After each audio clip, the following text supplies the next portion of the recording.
Hello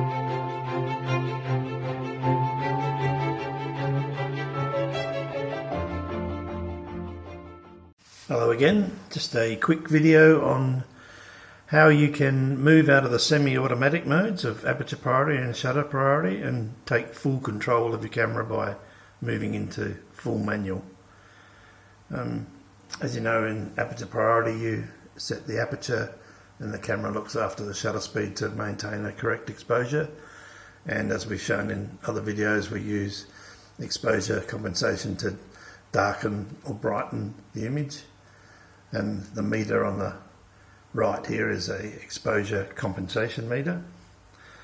So, you know, we're nearly there. You're nearly shooting an auto and manual anyway. So if you change to full manual, you'll see now you're in control of shutter speed, aperture and ISO, and you need to balance those three values in the exposure triangle to get the correct exposure, and now this has become an exposure meter, not an exposure compensation meter. So now we have to bring this back to the center to maintain a correct exposure, and we have to balance these three by doing it. So the first thing you need to do is you need to work out which is your most important setting here. In this case, let's assume that we're hand holding the camera, we're not on a tripod, we're using a 50mm lens, and as we've spoken about before, we need to be above 1/50th of a second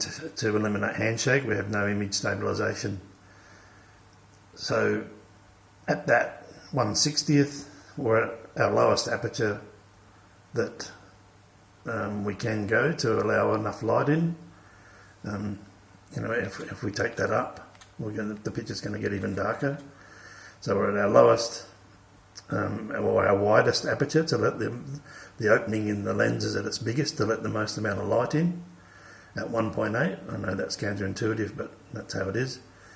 And so all we have left of the three is ISO, the sensitivity, which is, just think of it as artificial light.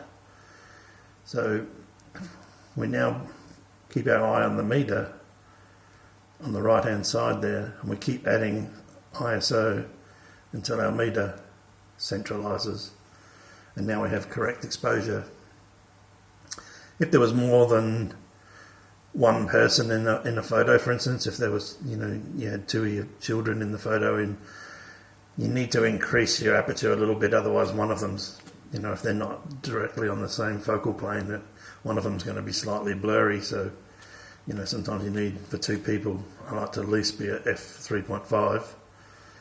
You can see we've gone underexposed again, and then we still need to be at 1/60th.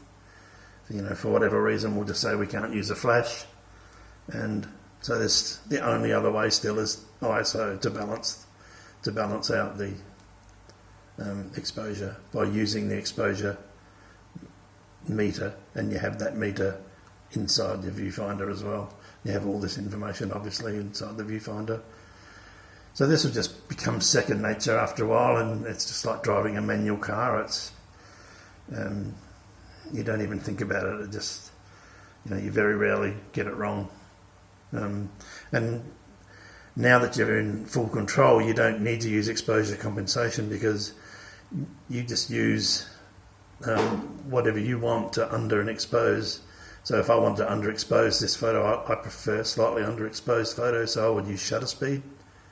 And I would just speed that up slightly and let a little less light in. You know, and you can adjust with aperture as well. So, you know, it's up to you how you balance the shot out. But it's quite simple, and it's, you know, once you get the hang of it, it's quite easy, and it's well worth practicing.